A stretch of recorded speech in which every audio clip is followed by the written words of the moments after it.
وحويا ما أنت مدح عادي أدو قالي أيال كان مرتين وقوة أو دمان قبل هذا يوكو ده سومري أربع حفلات نسكب بلامنا حين ما دام ندد مسلح كوب بلامنا آيات القرآن الكريم كا وحينو أخريا فيصل سليمان يوسف أما فيصل سلمان. الرحمن الرحيم مالك يوم الدين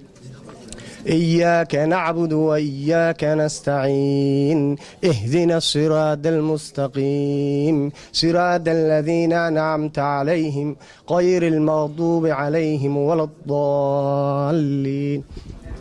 آمين يا جزاك الله خير فيصل مارتي لها آيات القرآن الكريم كا نوقفعو برنامج كني بنسكب بلعبنا ما دام وقت جنور دي مارتي تدفر بدنا أي كي مادين ملفق فوق ما تودن كيو كجديسة يدون إن يعاو سفر دير جلان وحاي مكنا عن سين يا هذا الكا قدوميها اللان تحسب كل مية كارف قدر إبراهيم ورسمه والصور وين دون توقف تجا سا مارتي شرعة كنسوشن كا لانتا. السلام عليكم ورحمة الله وبركاته. وفد علوس نوجي من دلك سومالي لان معاهم مرتضى كواه مقالة كاردوف قبل كولش دلك يوكي مجاهد محمد كاهن أحمد قدوميها قلها دحاء جامع الشبال سياسي عانكا أحمد مؤمن سات وحنلانا هاي سودو هذا كسودو هذا كاردوف كسودو هذا مقالة ديني مقالة مجاهدين إن شاء الله sidoo kale waxaan soo dhaweynayaa dhammaan marti sharafta nooga kala yimi gobolada UK meel kasta ay ahaydba waxaan sidoo kale soo dhaweynayaa safiirka Somaliland ee u fadhiya dalka UK ayaan cashuur waxaan soo dhaweynayaa sidoo kale wasiir Kaysar ku soo dhawaada baan leeyahay dhamaantiin magaalada Cardiff iyo xisbiga kulmiye laantiisa Cardiff labadaba waxaan ku soo dhaweynaynaa soo dhaweyntii ugu qiimaha badnayd insha Allah bismillaah kariim lantan kulmiye insha Allah caawin isugu nimi walantii ugu horeysay ee laga aasaaso qurbaha oo dhan walaan waqti dheer soo jirtay wax fara badan soo qabatay insha Allah bismillaah kariim waxaan rajaynaynaa imakana inta harsan inay sii dhamayso xisbiga kulmiye ay aasaastay qurbaha ka aasaastay markii gudaha uu laga aasaasay ee ku xigtay wuxuu qabtay wax fara badan oo dalkii uu Somaliland u qabtay inta yar ka dhiman 95% waxaan oran karnaa uu qabtay 15 ka dhiman waxaan rajaynaynaa inay imkana sii dhameystiraan oo ay ku guuleysto xisbiga kulmiye doorashada soo socoto insha Allah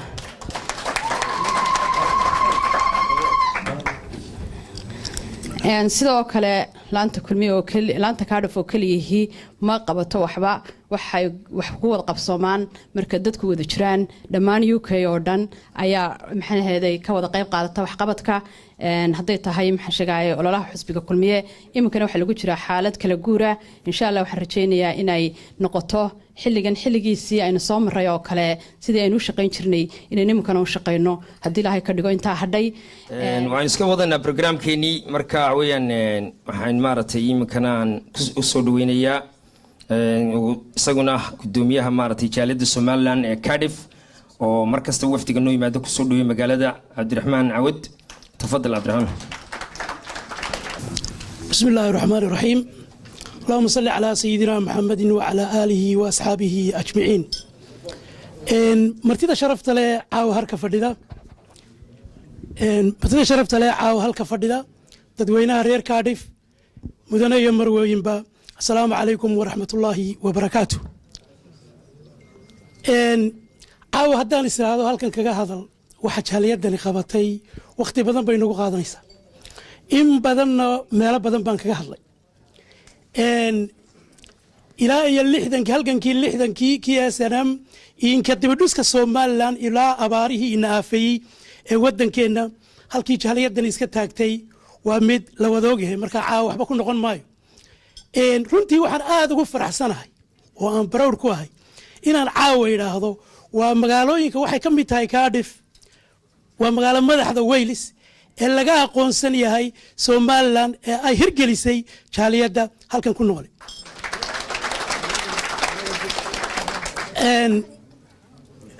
وحن كلام ربع هل كان كشة قدوم السنة يجوه الرئيس لكن إن أي تهاي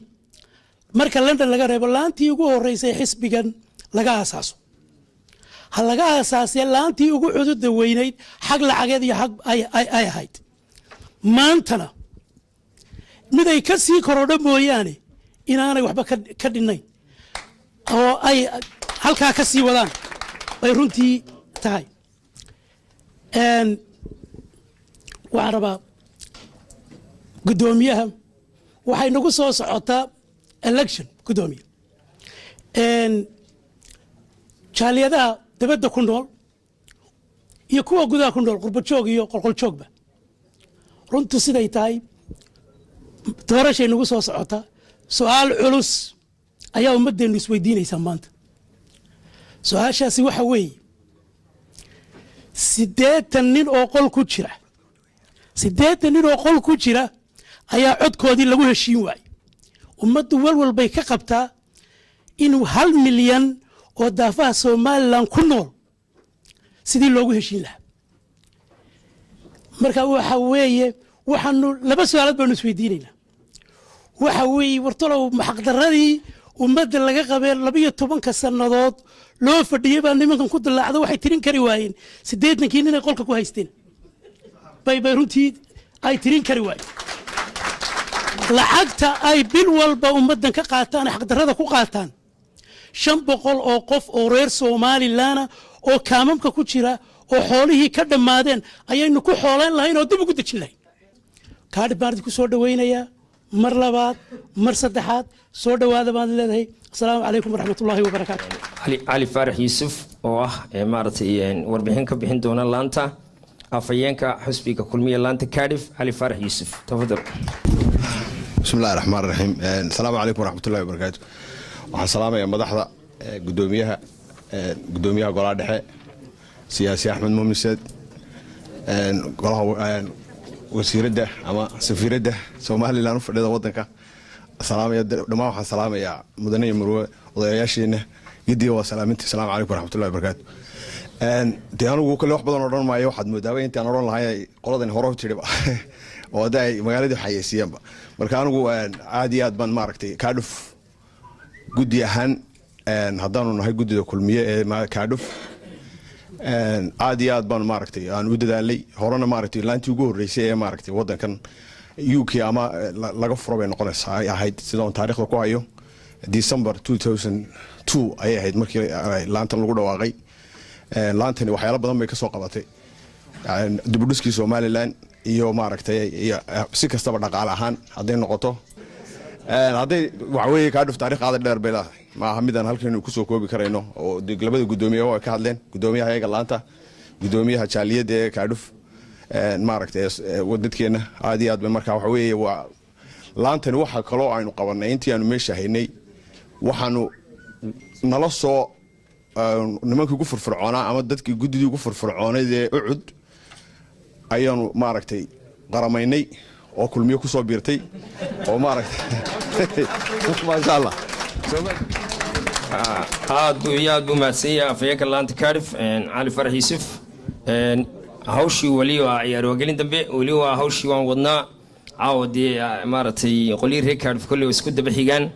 iminka waxaan u yeedhayaa odayga ugu maaragtay odayaasha Cardiff ninka ugu qaalisan ayaan anigu idhaahdaa Ciise Geel Jire.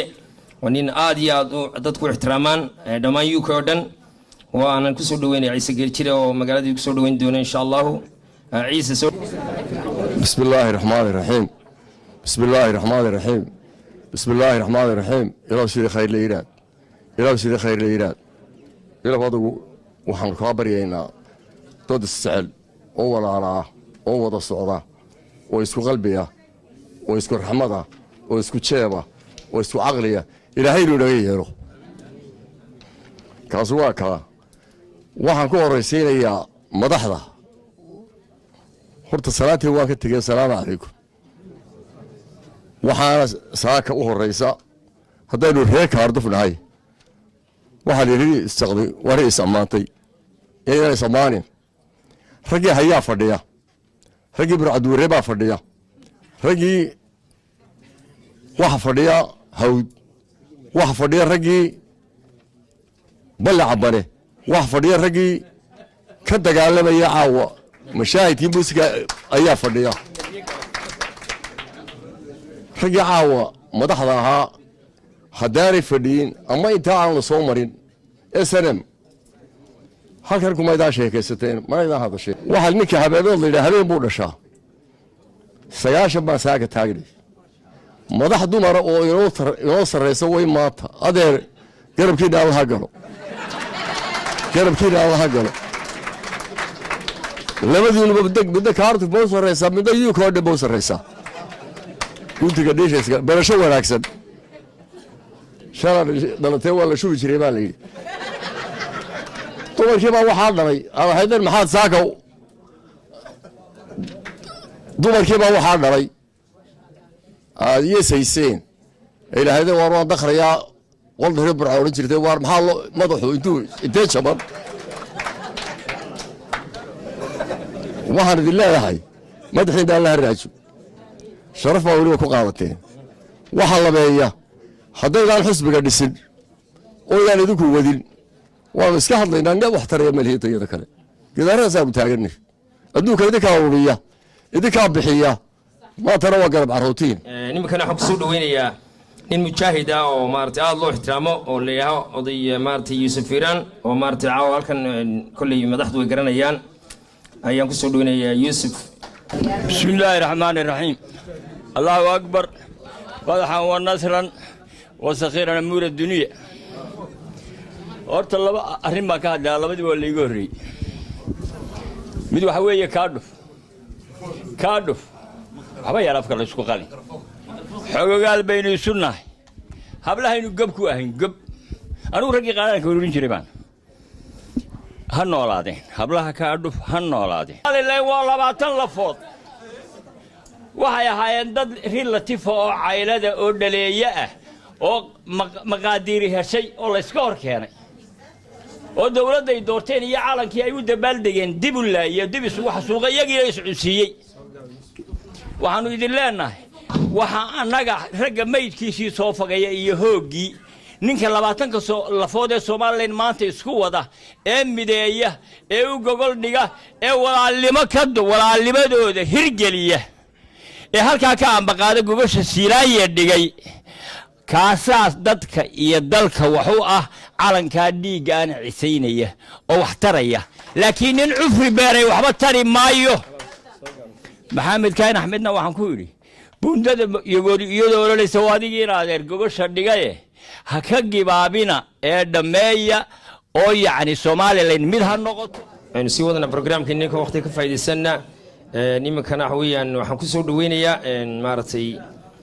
gudoomiye ku-xigeenka guddida caafimaadka jamhuuriyadda Soomaaliland Cabdiraxmaan Maxamed Axmed Doodi bismillah alxamdulillah thanaa lillahi wasalaatu wasalaamu calaa rasuulillahi wa bacd waxqabadka dowladda kulmiye dadka qaar baa kala qaado waxay yidhaahdaan dowladda iyo kulmiye dowladdu kulmiye ayay ka dhalatay waxqabadka dowladda kulmiye marka laga sheekaynayana dee waa taariikh weeye iminka intii ina soo dhaaftay waxa soo socdaana maanta inuu wada joognaa waxaan ereygaa kaga baxayaa waxqabadka dowladda kulmiye wuxuu ka dhigan yahay cadceeddaa soo daahirtay ee joogta maalinta bartamaheeda miyaa sacabka lagu qarin karaa waa maya sow maaha kulmiye waxqabadkiisii dowladdii ka dhalatay waxqabadkeedu waa cadceeddaasi ka dhigan tahay iyada intaasan kaga baxayaa qodobka labaad oo aan doonaya inaan ka hadlo waxa weeye raalliga hada waxaan doonaya inaan raaciyo arinta cadceedda aan la qarin karaynin guul kasta horseedka cid baa ka ah horseed yaa ka ahaa guusha inagu hogaaminayay axmed maxamed maxamuud siilaanyo madaxweynaheena maanta ilaahay cimrigiisa ha raaje isaga ayaa ahaa isaga iyo madaxweyne ku-xigeenka cabdiraxmaan saylici ayay ahaayeen labadii inagu hogaaminayay guushaas oo sidaa may ahayn waa in loo mahadnaqaa taariikhdana baal dahabay ka galeene looga maaragtay loo qiraa waxa ay qabteen iyo halkay ka galeen si wanaagsan oo sharaf lana loo sagootiyaa qodobka labaad waxa weeye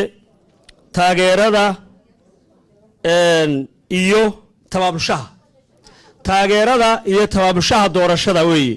taageerada iyo tabaabushaha doorashadu nima yahow ragyarayaraysi ma laha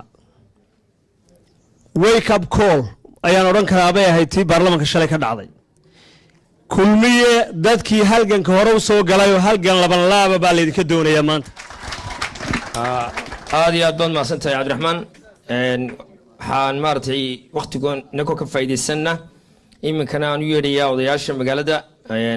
oday xasan maxamuud oo ka mid ah aqoon-yahanka Cardiff oo ah odayaasha xasan tafadal. بسم الله الرحمن الرحيم الحمد لله والصلاة والسلام على سيدنا ونبينا وحبيبنا وقرة أعيننا محمد بن عبد الله وعلى آله وصحبه ومن تبعهم بإحسان إلى يوم الدين أما بعد السلام عليكم ورحمة الله وبركاته مرتضى شرفت له دلكي إنه قتمي قيمها له لسور دويي أنا قلنا وأن كدر سنة وحن لي هاي سور دوادا حللتم أهلا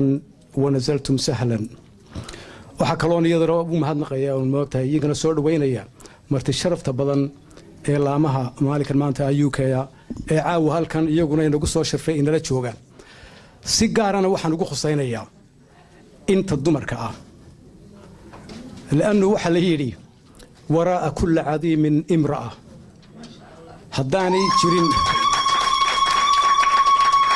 عيسى قيل ترى شيء هداني جرين واحد بدل ما ينقب سن كرنا وحن لا هاي حلقة كسي وضع أنا كنا وانو إذا دبص عون الهدي هاي كديو لبا قضوا قابن أيان ست دقيقة ودول مريضونا إذا كور عليها هندونا هدان مالك المانتا إذا كل ديرين لكن إذا كل ديرين مايو وحوي دور الشذا ينقص صوتها ينقص فوله صد حسب قرن باو ترتمية صد حسب صد حسب قرن أو أين لين هاي إنكم أو أين كفانو أو الديمقراطية أين كفانين مالتي بارتي سيستم كا أن ديكتاتورشيب كاهين واتاي إنه أمانان الدنيا ده أنت عندها كلا هيسا وحكلا جرنيسا واتاي إنه علاديان كوا ديكتاتورشيب كا أما الدنيا إن يجوا مالك المانتا أمر صدان حكم كا كبقانية إنه كسر في الضوء ديمقراطية ده هالك كان قاضي أو أي وحي ليسو مركز سدات هاي حسب كل مية dadkii aynu codka ka doonaynay de su'aalaha kulay la isweydiinaya su'aasha ugu muhiimsan waxa weeye saddexdiina xisbi maxaanu idinku kala dooranaa maxay isdheertihiin waxa markaa loo baahanayaa inaanu si cilmiyeysan u sharaxno waxa meesha yaala waxa xisbiga kulmiye leeyahay dheer yahay xisbiyada kale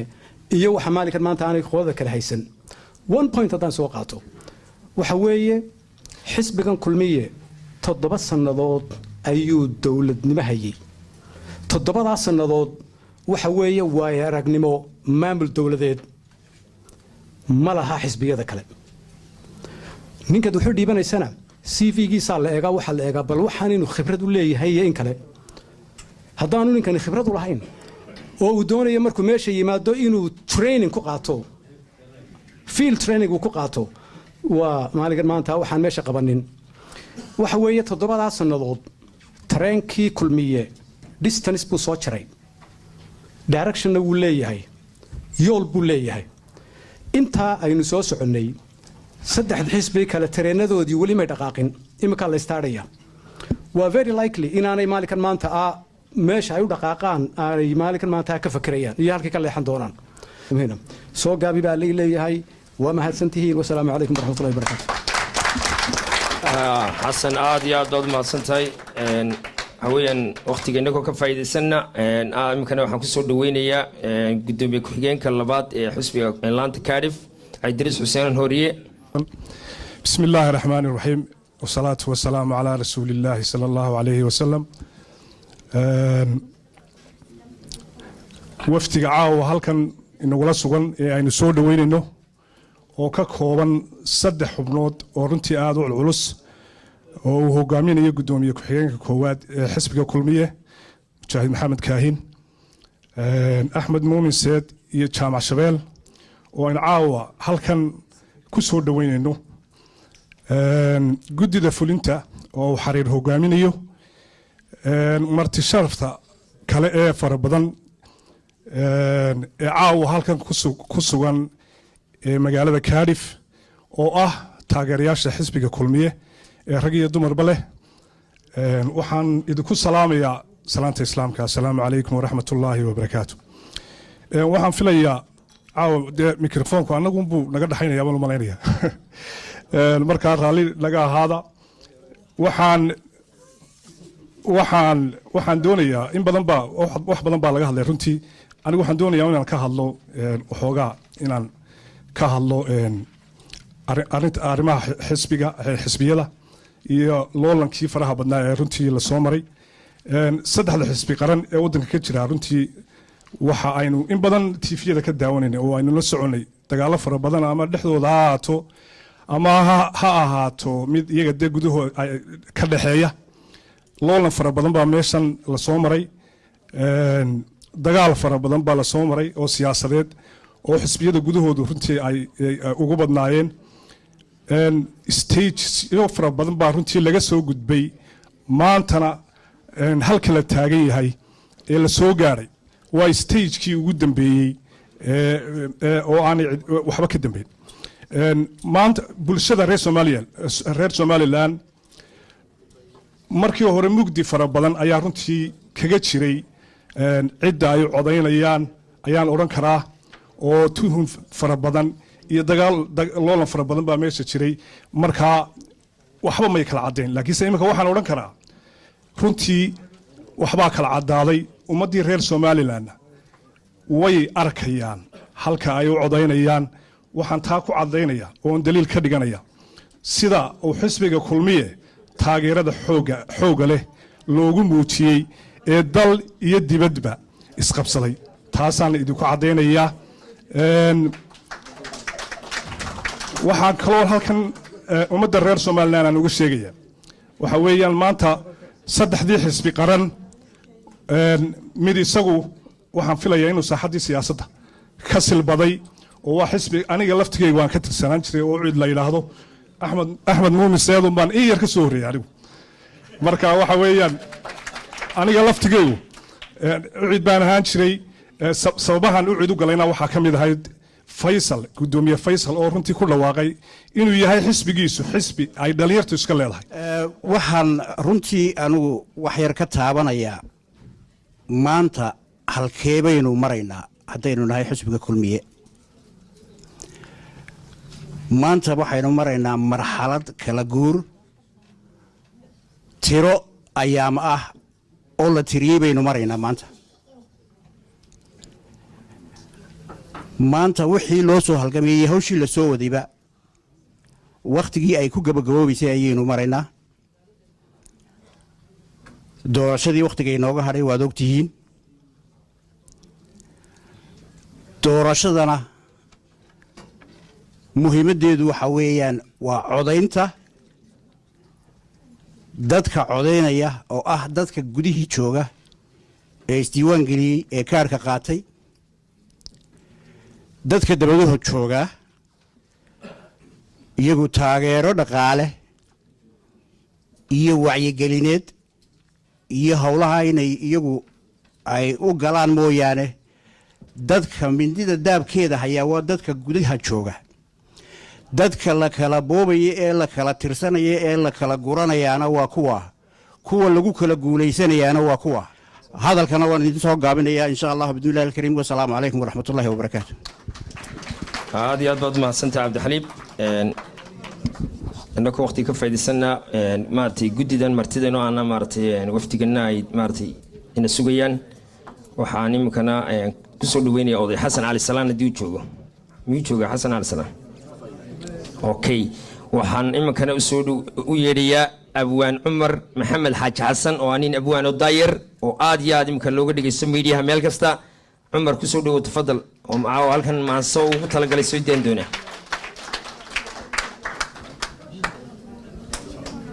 sacabkii mushxaradda dee miyaa kala baqaysheen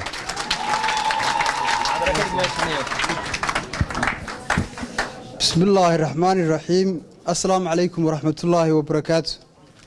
aad baan idin salaamayaa dhammaantiin halkan wax badan lama niman caawa waxaan u yimi inaan tix gabaya ka soo jeediyo tixdan toos u gelaya waqtigu iska gaaban yahay mikrofon ma maqlaysaan horta bismillaahi raxmaan wuxuu yidhi muddo dheer murtidii gabay ma tirin maanse iyo heese maankayga waataan ka jaray maanta ka horto wey mar haddayse madaxdeenni timi madasha aan joogo walle kama maqnaadee tix baan miiska dhigayaaye bal miisaama caawo kalaan miin ka kiciyaaye muuse biixi maxamed kaahin iyo mudane siilaanyo saddexdaasoo meel wada maray oo muujay muruqooda oo aan muraad leexsan iyo meel xun qabanaynin maxaan kaga maqnaadaa ilaa midigtay weeyaane war raggii mujaahiday markuu muranku taagnaaye maatiyo markii ay arkeen meydka dhinac yaalla ee miigga lagu soo riday mudacyo qaateene isku mare sidii maafiyada ama maraykaane muddo dheer markii la isgelgelay mudanay guushiiye mugdi bay ka saareen dalkii dayax madoobaadee mid kale inaannu doorannaa maankii geli waaye muuse wadaa noo sharaxan dayrtan maanta magaceennii soo celisay iyo maamul saalex ee iminkaad magaalooyinkii midabka yaabtaayo waxa mool camiran meeshane laga macaashaayo malaayiin kunoo dollara saaran miisyada ee midna qaadan maayo walle maamul baa jira ee laamiyaa dhex mara meelihii dhagaxu moosnaayee mootoweyba maydh lagu tagaa maalin gelinkeedee mushaharkii askari qaadataa loogu daray moore midan shilinba ahaynbaa iskuul maanta dhiganaya murankii qabiil iyo la dhaaf marinkii jeexnaaye waxaan u yeedhayaa wasiir kaysar oo ah wasiir ku-xigeenka wasaaradda maaliyadda arrimaha dibadda sorry wasiir ku-xigeenka wasaaradda arrimaha dibadda kaysar tafadal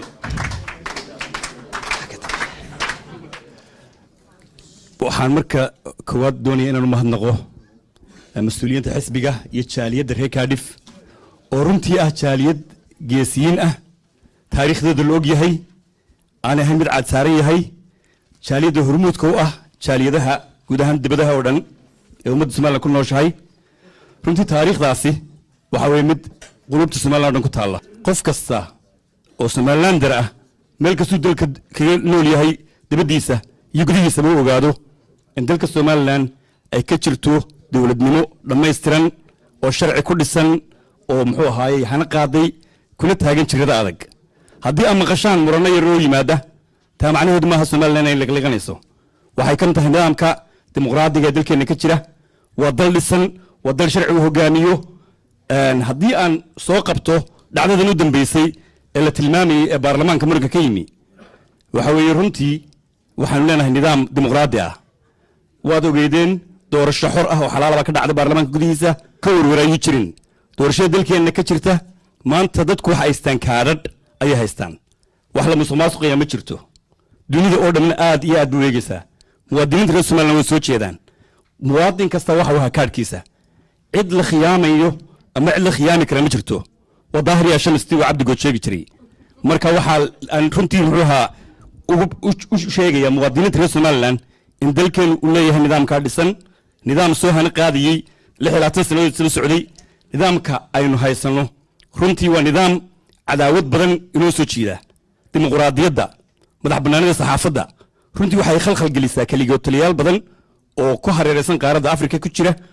waxaana weeyaan in muwaadin kasta uu u howlgalo saanu halkaa uga sii wada lahayn horumarkeena iyo dimuqraadiyaddeena hana qaadayo si loo sugo midnimada iyo wadajirka ummadda reer somalilan aad iyo aad baad mahadsan tihiin asalaamu calaykum waraxmatullahi barakaatu waynu sii wadanaa brograamkeennii ka waqtiga ka faa'iidaysanayna iminkana waxaan u yeedhayaa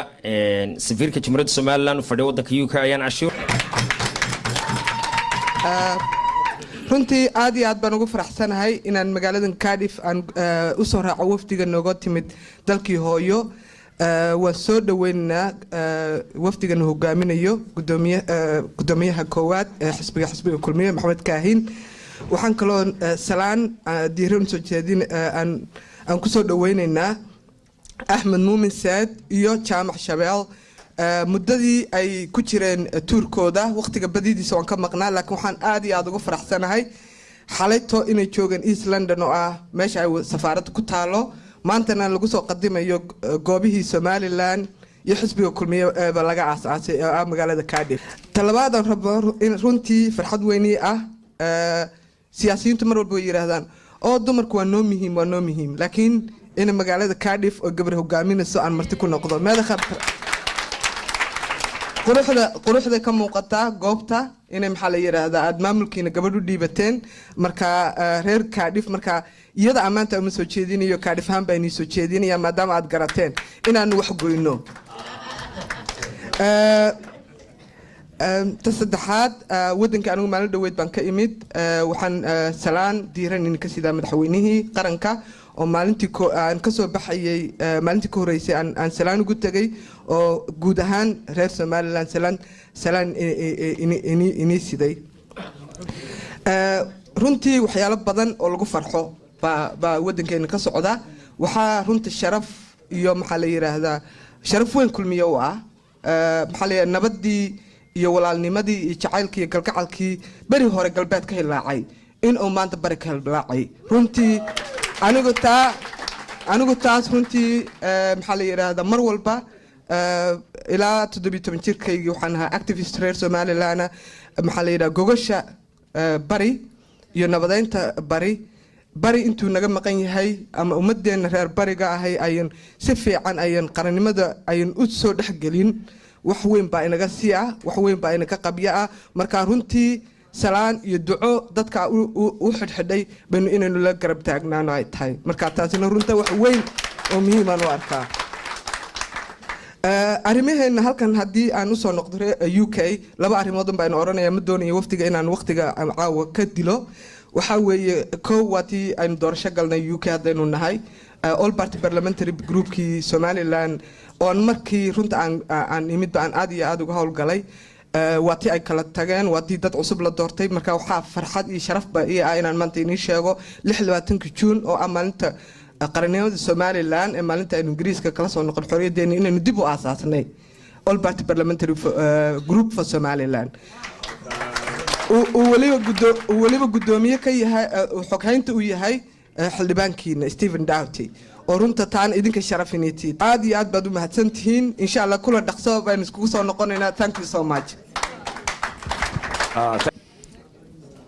والصلاة والسلام سيدي ولد آدم نبينا محمد صلوات الله عليه وسلم تسليما كثير وان سلام يا حفلة قروح بدن إيه مدح دينا شرف بدن عاوة هدي لك وري هلكن إلى اللي شوكته وحن آذ قوم هذا يا رير كاردوف ومدنكي maalmaha ay kululayde muusanowgu baxayay halgankii magaaladii halganka thank you so much Cardiff aad baan idinku mahadnaqayaa waa magaalo lagu dhaataa dee kaftan badan baa meesha ka dhacay oo kaftanku haddii la sii badiyo haddii la kuurayay dee wuu tarmaya hadal dadkuna wuu fara badan yahay Hargeysa galbeed iyo bari baa loo kaftamay anigu doorashadii ugu horeysay ee xisbigeenu galay waxaan joogay dalkii raggii hiil iyo hooba bahasha madaxa isugu tuuray baan ahaa dabeedna waxaa la yidhi 80 cod baa laydinkaga helayo waa la hambalyeeyey jeegadaan goostay mar dambaan soo baraarugay markaasaa waxaan ogaaday hambalyadu inay tahay guushii Somaliland waayo siyaasi maan ahayn xanaftii baan meel ku dhaco markii dambaan xusuustay aan ogaaday inay bahashu sidan ku qurux badan tahay doorashadii labaad halkan baan joogay ragii halkan ka halgamayay baan ahay tan maanta waxaad moodaa dabayshaydu inay sidii ka duwan tahay laabtaa hafeefanaysa waxaan doonayaa inaan dalkii tago bisha 9aad inaan dhoofo oo baabuurkayga makarofanka ku xidho oo aan ka ololeeyo gobolada wixii aan gaari karo oo aan suugaan ku cabiro kulmiya waa kuma muuse waa kuma madaxda aynu ka iibinayno shacabka reer Somaliland aan suugaan ku cabiro taariikhdeeda iyo waxa ay hadii la ku rooyahay iyo himaladeeda maartay hanti dhowraha xusbiga laanta Cardiff Ahmed Muuse Ahmed soo dhow Ahmed waxa weeyaan waa nin very active oo kamid ah gudida laanta shacabka loo tumo please بسم الله الرحمن الرحيم الحمد لله رب العالمين والصلاة والسلام على أشرف الأنبياء والمرسلين سيدي يا رسول الله waxaan aad iyo aad u salaamayaa marka hore madaxda qiimaha badan ee nooga timid dalkii hooyo ee uu hogaaminayo gudoomiye ku-xigeenka koowaad ee xisbiga maxamed kaahin iyo siyaasiga weyn axmed muumin saad gudoomiyaha golaha dhexe xisbiga kulmiye jaamac shabeel iyo wasiir kaysar wasiir ku-xigeenka arrimaha dibadda aad iyo aad baan idin soo dhaweynaa anigoo ka mid ah howlwadeennada xisbiga kulmiye ee Cardiff oo ka soo jeeda gobolka Awdal maanta dhan waxa maraysa uun meesha saaxiibkay cabdixaliim baa halkan goor dhoweyd ka hadlayay gobolka saaxil oo uu ka soo jeedo ka sheekeeyey taageerada xisbiga kulmiye ee deegaanka saaxil ka soo sheekeeyey waxaan aad iyo aad ugu hanweynahay anigoo ka soo jeeda gobolka awdal galbeedka somalilan waxaan aad ugu hanweynahay in taageerada xisbiga kulmiye ee gobolka awdal ay markhaati idinka tahay siyaasigii weynaa ee aasaasaha oo ah xisbiga wadani axmed muumiseed halkuu caawa joogo waxaanu ku faanaynaa siyaasiyiinta waaweyn ee reer awdal ee uu axmed hormoodka u yahay inay yihiin udubdhaxaadka xisbiga waxaa maaragtay barnaamijkan iska wadanaa waqtigeena ka faa'iidaysanna iminkana waxaan u yeerayaa gudoomiyaha garabka haweenka Aamina Jaamac oo ah gabadh ku qaaliya xisbiga السلام عليكم ورحمة الله وبركاته دمان وان سلام يا مرتي شرفتا رجع يدمر كبا رجع يدمر با انت هرت كسجن ما انت حسبك تاجر ياشي اما بهوين تي حسبك كل مية وحن سجارة وصور دوين يا ونسلام يا وفتي قيمها بدن عاو هالكين لتشوجه uu hogaaminayo gudoomiye ku-xigeenkii maxamed kaahin mujaahidkii waxa kaloon aad u salaamayaa afhayeenka oo aan soo dhaweynayaa guddida gudoomiyaha golaha dhexe jaamac shabeel waxa kaloon aad u soo dhaweynayaa siyaasiga weyn axmed muumiseed oo ka mid ah baalashii ugu waaweynaa ee uu ku duulayay xisbiga wadani inoola yimid waxaa kaloo halkan fadhida oo aad iigu qaaliya safiiradda ama hormoodka iyo gidee garabka dumarka ayaan safiirkii weynaa ee ayaan cashuur si gaaraanoo dee horta ugu eexanaya dumarka oo u balballaadhinaya dhammaan horta waan salaamayaa hablaha madaxda halkan fadhiya waxaa noo nasiiba haddaanu ree kaadhifnahay dee horta gunaanadka ugu duca badan mogti wafdigu ducadii hayoo dhanba annagaa isku fuuqsanay haddaanu ree kaadhifnahay taasina waxa weeya wax kale maahee mar haddii uu ahaa kaadhif aheyd asaasihii ama hooyadii xisbiga kulmiye dee waxa weyn qofkuna markaa waxa weeyaan halka loogu jecel yun bay noqonaysaa weynayaa caashe koos oo ka mid a miidiyaha UK aad baan maartay oo kelmad odhanaysa markaana barnaamijka waxaan ku wareejinaynaa wafdiga ma idin kala qaadqaadaya laakiin dhammaan guud ahaan waa idin salaamayaa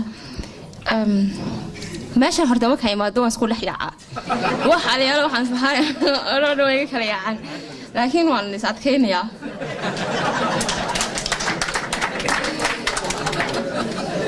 ha laamaha dhan aniga waa idiin hadlayaa hawarwarina hala soo dhaweeyo aad iyo aad ha loo soo dhaweeyo dhalinyaro badan meesha kama muuqato waa wada dad waaweyn laakiin waan ixtiraaminaa dadka waaweyn anagana la soo dhaweeya si aan wax idinka barano raalli baad ahaanaysaan xubin very important ayaan u yeedhinaa oo maaragtay xusbiga maaragtay madaxda xusbiga wadani ahaa oo nin aad miidiyaha ugu cajiiba oo maaragtay in badan qolada kulmiye ay doonayeen inay u soo galo waxa weeyaan waa cabdilkariim maxamed cadaani waa ninka soo dhawow cabdilkariim soo dhawow cabdilkariim waxa weeyaan waa ninka miidiyaha ugu khatarsan ee hadhwanaag hadday tahay iyo hadday tahay miidiyaha waddanka UK ama internetka ama Facebooka guul weyn bay noo tahay inuu caawa kulmiye ku soo biiray oo maaragtay halkaa uu ka wadi doono wacdarihi u dhigi jiray maaragtay beriga hore uu nagu dhili jiray laakiin se imika uu nala shaqaynaya ka aad baan soo dhaweynaya cadaani oo saaxiibnahay aad iyo aad baad u mahadsan tahay dhammaantiin marti sharafta ay ugu horeyso laanta Cardiff oo munaasibadan qiimaha badan soo qaban qaabisay aad iyo aad baan idin salaamayaa mar labaadka waxaan salaamayaa madaxda qiimaha leh ee wafdiga inooga soo kictimay Somaliland oo ugu horeeyo gudoomiye ku-xigeenka koobaad ee xisbiga wadani xisbiga kulmiye iga raali noqda carabka iga bartay iga raali noqda gudoomiye ku-xigeenka koobaad ee xisbiga kulmiye mujaahid maxamed kaahin axmed gudoomiyaha golaha dhexe ee xisbiga kulmiye jaamac ismaaciil shabeel wasiir ku-xigeenka arrimaha dibadda somalilan oo isna inala jooga caawa siyaasiga aanu xisbiga ahayn miisaanka leh axmed muumin seed oo runtii isna dee raggii waddan iigu soo dhaweeyey ka mida xilligii aanu isku xisbiga ahayn maantana dee aanu kolley dhinac ka wada jiidi doono xadhigga safiirka somalilan u fadhiya u k ayaan cashuur oo runtii ah xubin qaaliya oo intii horena arrimaha somalilan dee kaalin muhiima ku lahayd maantana ah safiirka somalilan u k u fadhiya oo wax badan runtii qabana doonta guddida fulinta ee u k ee xisbiga kulmiye iyo dhammaan laamaha iyo garabka haweenka iyo garabada dhalinyarada ee xisbiga kulmiye guud ahaan u k aad iyo aad baan idiin salaamayaa gaar ahaan laanta Cardiff oo aynu caawa dhammaanteen marti u nahay runtii hoolkan ama Cardiff waxay ugu dambeysay xilli loo dhaqdhaqaaqayay ama dhaqdhaqaaq xoog la socday oo ku saabsanaa ictiraaf raadinta Somaliland oo ay ahayd Cardiff ma garanaysaa goboladii arinta ka shaqaynayay baanu horta runtii hoolkan aan maalin nimid ay wafdi culus joogeen maalintaas bay ugu dambeysay dhaqdhaqaaqaasi imika waxaad moodaa inuu imika yara gaabis noqday sidii wasiirku uu sheegayna waxyaabaha aynu maanta baahida u qabno ee ugu muhiimsan waxa weeye si uu dee qarankeenu u noqdo qaran jira oo la aqoonsan yahay oo bulshada caalamka ictiraaf ka hela arintaas baa inoogu muhiimsan alxamdulilah waxaan haysanaa qaran dowlad baan nahay nabadgelyo haysata hay-adaheedii kala duwanaa haysata ilaahay idamkiisana dee taa waanu ku guulaysan doonaa yowmin min alayaam ilaahay waa inagu guulayn laakiin dadaal baa laynaga rabaa runtii markaynu joogno ingiriiska iyo dibadaha iyo magaranaysa dadka qurbaan nahay shaashadaha had iyo jeeraale baryaha kan dadka waxaa soo food saaray cabsi fara badan oo runtii odayaashii hadlayba ay ka hadlayeen oo ah qaabka fariimaha ay isugu gudbinayaan siyaasiyiinta ku hirdamaya talada dalka oo runtii aanay magaranaysaa dad badan jeclaysan arintaa kulli waa laga wada hadlay waxaan jeclaan doonaa in runtii arrimaha wax laga bedelo haddaan u soo noqdo aniga iyo tayda waxaan caawa halkan u imid oon masaafadaas intaa leegu soo socday laba qodob baa runtii ugu muhiimsanaayo ay mid tahay inaan laanta Cardiff kala qayb qato magaranaysaa xafladii lagu khatimayay ee lagu soo dhaweynayay waftigan oo dee Cardiff u yeelatay fursad inay caawa noqoto laantii xafladaha soo xidha mar labaadkana waxay tahay inaan maaragtay caawa halkan ka muujiyo hortiina oo magaranaysaa waftigan caawina la jooga qiimaha badan leh hoggaanka xisbiga kulmiye ah laamihii magaranaysaa dee UK dhami u dhan yihiin iyo taageerayaashii xisbiga kulmiyaba laga bilaabo caawa oon filayna taariikhdu tahay 11 mise 12 oo maalin sabtiya ah inaan laga bilaabo saacadaan idinla hadlayo aan ka mid ahay xisbiga kulmiye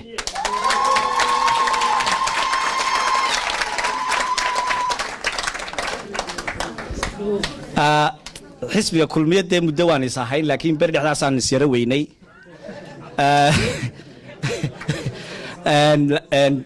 taasaan dee caawa halkaa hortiina ka muujinayaa waxaa runtii waynu dee iswaraysan doonaa waa wada joognaa hadal waa kala bogan doonaa wax badan baa isugu keen dhiman waxaa isna ila socdaa nin aan saaxiibbanahay oo reer Bristol ah oo dhalinyaro ah cabdiraxmaan faysal cabdiraxmaan xuseen oo isaguna dhalinyartaanu siyaasadda iyo waxaan jecelahay inuu halkan isla yimaado caawaanu dee waxoogaa wada sheekaysanay faysal waa dhalinyartaanu dee siyaasadda saaxiibka ku nahay isaguna caawa ayuu hortiina ka samaynayaa qiraal ah inuu isna ku soo biiray xisbiga kulmiye anigu waxaan deganahay xaafadda East London runtii East London dee waa meelaha Somaliland laga hagobay tahay hadday noqoto halganadii kala duwanaa ama kii Ingiriiska ha noqoto ama kii lagula jiray taliskii militariga ahaa ama kii loogu jiray dimuqraadiyadda iyo isbeddelka waqtiyadii xisbiyada loo loolamaya ha noqoto isbeddel jiro kasta waxay ku suntan tahay inay ka qayb qaadato oo weliba kaalin muhiima oo muuqata ay ku leedahay East London de waana meelaha iminka kulmiye laga hago runtii hadalkaydu ku badin maayo saaxiibkay baan ku soo dhaweynayaa Faysal Cabdiraxmaan soo dhaw saaxiibad guna بسم الله الرحمن الرحيم بسم الله الرحمن الرحيم الحمد لله رب العالمين والصلاة والسلام على أشرف الأنبياء والمرسلين سيدنا محمدين وعلى آله وأصحابه أجمعين runtii marka ugu horeysa waxaan salaamayaa laanta Cardiff sida sharafta leh ee xafladan caawa halkan inagu qabteen waxaan kale oo aan iyagana salaamayaa waxaan isagana aan salaamayaa wafdiga ballaaran ee uu hogaaminayo mujaahid maxamed kaahin iyo madaxda kale la socota dhammaantood oo iyagana leeyahay aad baad u mahadsantihiin runtii markaan anigu markii hore siyaasadda waxaan ka soo galay waxaan ahaa dhalinyartii taageeray musharax Jamaal Cali Xuseen waad ogsoon tihiin qaranka Jamhuuriyadda Somaliland 97% dadka u badani waa dhalinyartuna waxa haysata dhibaatooyinka ugu badan oo wad aragtaa marka dhalinyartu wax barato way tahriibtaa sababta taa keentayna waxa weeyaan dhalinyartu shaqo la'aan baa haysa sababtaasan anagu ugu soo biirnay xisbiga ucid marka xisbigaygu uu baaba'ay dadka waa wada ogsoon tihiin waxaanu isku qabsanay laba garab baan noqonay garab uu hogaaminayo musharaxaygii Jamaal Cali Xuseen oo ku biiray xisbiga kulmiye anaguna waxaan markiisaba doonaynay change uu dalka ka dhaco marka waxaan anigu dib u galay xisbiga wadani markaan muddo ku jiray waxaan ogaaday in change-kii iyo isbeddelkii aanu rabnay aanu iga dhex muuqan xisbiga wadani sidaas baan anigu markaa aan dib ugu soo noqday maadaama la rabo maadaama waxaan u yeedhayaa guddoomiyaha guddida fulinta UK xariira xirsi cadare si uu isagu ugu soo dhaweeyay markaa wufuudda السلام عليكم ورحمة الله وبركاته آديات بان إذن وضع السلام يا رمان أنا أقول هذا ليا مقع قدقة فلنتا UK مستنباتك قدقة قدية ظلامها إيا رمان تاغرياش حسبك كل بيا UK وحن سودوين يا وفتك بلارن أي نوغيمي وطنكي وقامين أيو قدومي كحينك كواد محمد عاوين قادنينا ولو سو علي انت انا فريمها aynaan wada qaadan horta sideedaba waxa laynaga doonayaa inagu waa waxyaabo cadcad oo laynoo sheegay oo aynu isla garanayno oo ta ugu horeysa tahay ee laynagu celceliyay laynoo sheegay midnimo la'aan meel gaari mayno midnimadeennana wuxuu ku salaysnaanayaa inagoo ixtiraamna dastuurka yar aynu haysanno dastuurkeenna aynu haysanno aynu ixtiraamno aynu ku dhaqanno aynu fulino ayaa midnimadeenna iyo kala dambaynteenna runtii meel marinaysa taasi waa talabaad waxa weeye waxyaabihii kale ee layna faray ee laynaga doonayey aynu kaga qayb qaadanaynay doorashada inaan ku soo dhaweeyo waxaan ku soo dhaweynayaa guddoomiyaha golaha dhexe jaamac shabeel jaamac ismaaciil cige ku soo dhawow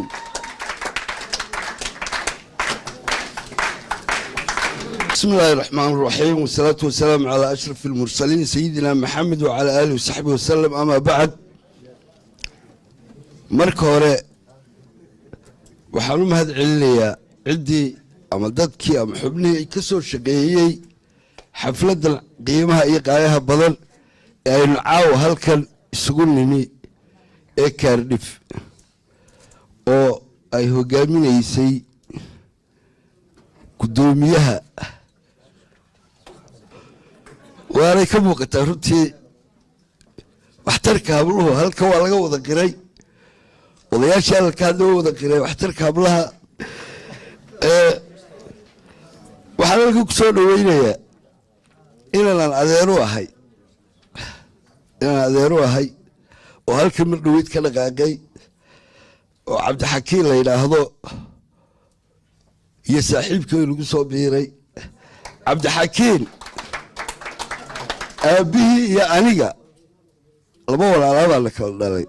oo isku aabbiya isku hooyaa laba walaalo isku aabbiya isku hooyaa ayaa la kala dhalay adeer baanu ahay wax la soo dhowow adeer ku soo dhowow xisbiga adiga iyo saaxiibkaa faysalba go-aamadu waxay leeyiin wakti ay la qaato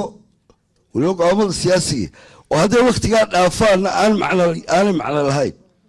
ama ay guuldarraba ku horseedayaan markaanu halkan marayno enu halkan idinku nimi eenu arrintan wadno eenu idin leenahay laba waxbaanu u baahannahay waa jeebku aad gacanta gelisaan iyo dad sanaaduuqda inoo ilaaliya oo aad soo dirtaan bal ka warran haddaad soo diri weydaan oo berri natiijadu markii lacdo la yidhaahdo sanduuq hebel ku yar baa jooga uu iskaga tegayoo waa lagu shubtayoo talaa dhacdayoo sanduuqii waa la waayo soo ayaan darro maaha soo khasaaro maaha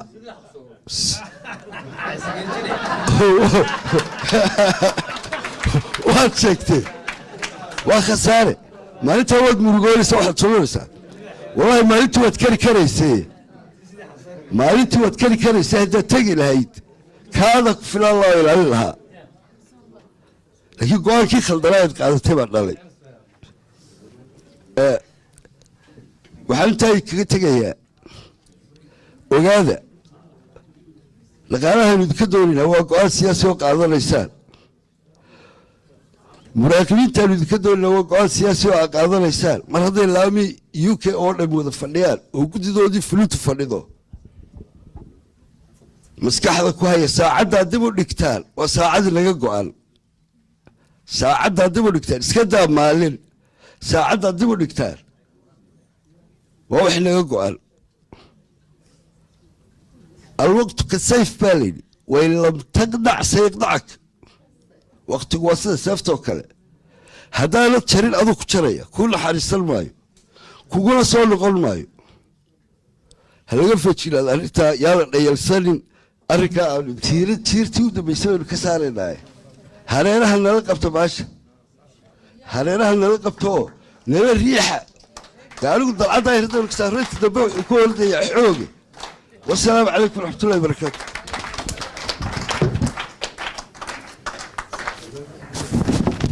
gudoomiye jaamac aad iyo aad buu mahadsan yahay iminkana xafladeennii oo si qurux badan noogu socota waxaan kusoo dhaweynayaa siyaasiga weyn axmed muumin seet oo se runtii ah maarata ka mida madaxda xusbiga kulmiye aad iyo aadna maarata ay ugu farxeen markii uu kusoo biray xusbiga taageerayaasha kulmiye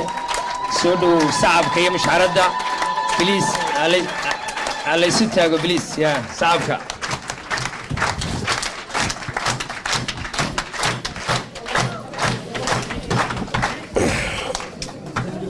بسم الله الرحمن الرحيم واد ما سنتين مركه هore الحمد لله رب العالمين إلهي بما هدله مركه labaad waxaan u mahad celinayaa runtii haweenka dhalinyarta odayaasha waxgaradka aqooyaanka saxaafadda madaxa bannaan ee mar kasta u heelan tabinta warkeenna waftigan uu hogaaminayo gudoomiye ku-xigeenka koowaad mujaahid maxamed kaahin axmed wasiir ku-xigeenka wasaaradda arrimaha dibadda kayse ayaan cashuur waa safiirka somalilan u jeego u k iyadna aad baan u salaamayaa runtii waa xaflad aad u qiimo badan Cardiff waa markii igu horreysay imaado markii UK mar hore aan imaday ma soo gaarin jaanis fiican baan u helay maanta inaan imaado Cardiff laba kelmadood baan ka odhanaya labada kelmadood Cardiff maaha magaalo sahlan maaha saan warka ku hayo Cardiff magaalo sahlan maaha ma la mid maaha magaalooyinkii hore UK soo mari jirnay waayo taariikhdeeda aan wax ka ogahay magaaladani waa magaaladii ugu horeysay ee dagaalkii labaad ee adduunka markuu dhacay dad Soomaaliland magaaladii ay timid way halkan yimaadeen dadkeenu waa magaaladii ugu horeysay ay dadkeenu yimaadaan waana magaalada ugu horeysa ay ku aasan yihiin dad badan oo Soomaaliland dari odayaashiina waxaad ka garanaysaa inay qadiimi tahay odayaasha halka fadhiya waa magaalo ku suntan runtii oo ka duwan magaalooyinka UK waa magaaladii marka laga yimaado UK-da kale waa magaalada laga aasaasay ama isgarab taagtay ururkii dib u xoreynta SLM oo maanta ay nagala joogo Mujaahid Maxamed Kaay marka ayaynan Cardiff u arkin magaalo sahlan waa magaalo taariikh badan ku leh Soomaaliland waa magaalo taariikh badan Soomaaliland ku leh runtii waxaad ka garanaysaa waxaanu ku soo khatinay xafladihii aanu bisha ka wadnay UK Cardiff aan ku soo khatinay taasina waxay ku tusaysaa halkay Cardiff ay tahay magaalo laga qiimeynayo Soomaaliland tan labaad waxay koob ka qaaday waa magaalada oo xisbiga kulmiye bayska waa way taan ayaa la dhaysan runtii inta magaalada ka imaado waftigan gudoomiye ku-xigeenka hogaaminayo ee safarkiisii soo gabagaboobay waxaan anigu u nimidnay halka waxay ahayd laba qodob bay ahaayeen sidoo jaamac shabeelle ka dhawaajiyey dardargelinta howlaha xisbiga oo wixii awoodayada anaguna nila qabanno waayo xisbiga kulmiye aado wuxuu isku leeyahay in gudaha iyo dibadda la isku xidhnaado marka in laga soo war doono dadka dibadda guduhu ka soo war doonaan marna qolada dibadda ay gudaha timaado ay annagana la xisaabtanto waa haddii gacmooda jir ay wax ku gooyay haddii gudaha iyo dibadda aan midaysano waxa weeyaan weyn hadafkeenu gaadhayna xisbiga kulmiye waa xisbiga ugu daaweyn xisbiyada qaranka Soomaaliland waa xisbigii aan maanta looga walwalay qaranka Soomaaliland waayo haddii looga walwalayo maalintii 8 cod laga helay ayay ama doodi lahaayeen ama mudaharaadi lahaayeen siyaasiga weyn caanka waxaan maartay imkana u yeedhiyaa maartay iyadoo gabagaba xafladu Mujaahid Maxamed Kaay Axmed oo ah ninkii hogaaminayay gudidan inooga timi wadankii marka Maxamed tafadal صعبك يا مشحردة بليس اللي ستاقو مشاهد كوقالي الصومال ويان ومشاهد كوقالي الصومال ويان مركا إن شاء الله مركو حسبي كل مية يقول استو مقعيسى لقو قردونا ودوينك موترويقا هذه أدبا مهسنتين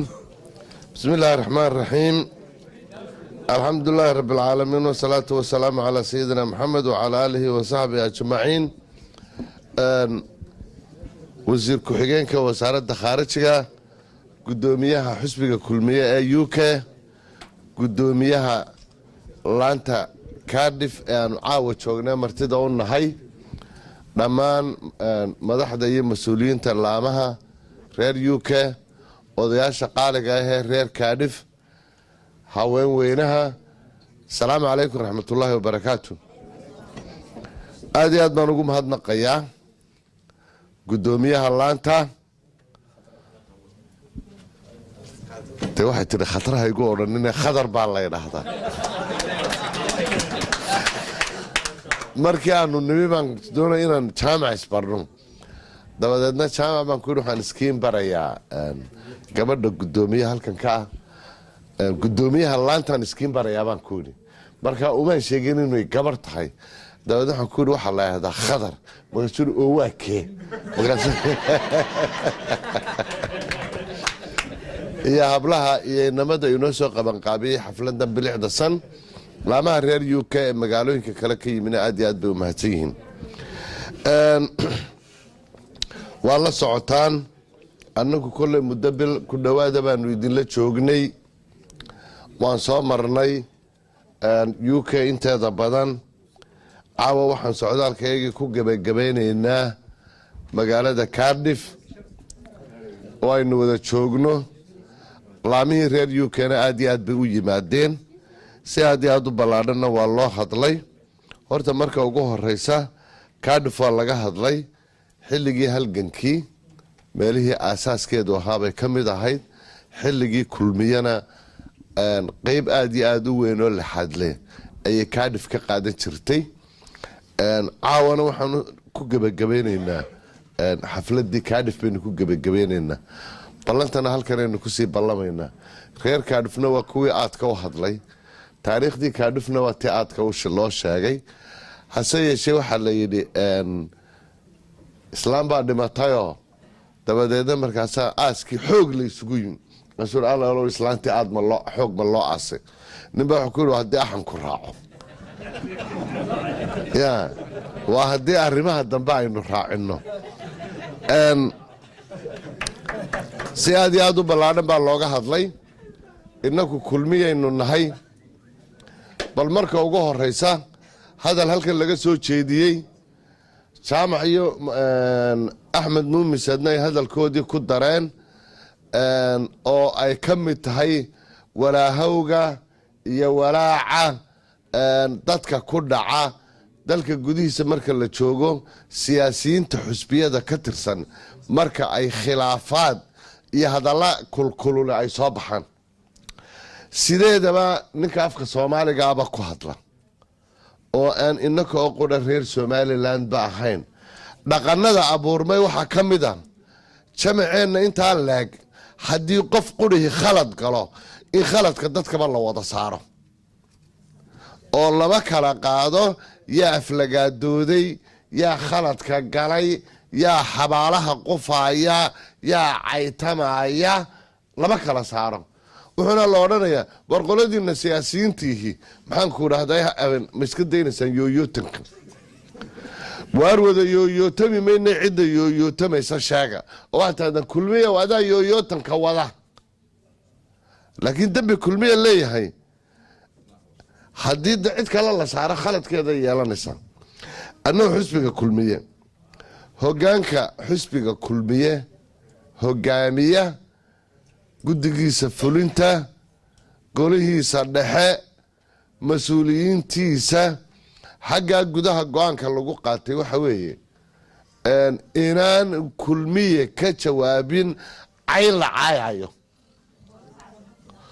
inaanu kulmiye ka jawaabin mas-uul xusbiga ka mida oo la maagayo waad aragteen maalin oo dhan weliba special xusbiga wadaniga markuu hadlayo 24 saacadood musabixi bay caayaan marmarna aniga igu soo daraan oo idhahdaan askar baa meeshii qabsatay yaa waa kii xasan maxamed baa si fiican uga hadlayay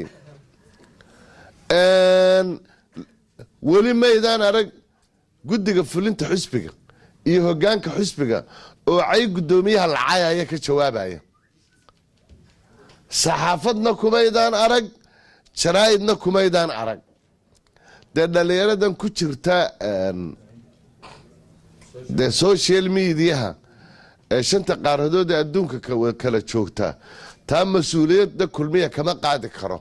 inay dhallinyarada isu jawaabaysa laakiin annagu waxaan leenahay xusbiga hogaamkiisa laamihiisa debadda waxaynu caawa kaga dardaarmaynaa waxa weeye qof ka mid a xariir waa guddoomiyaha UK qadar waa guddoomiyaha iminka kaadhifaynu halkan joogna iyo guddoomiye ku-xigeenada iyo guddiyada fulinta qofna musabixi kama difaaci kara cay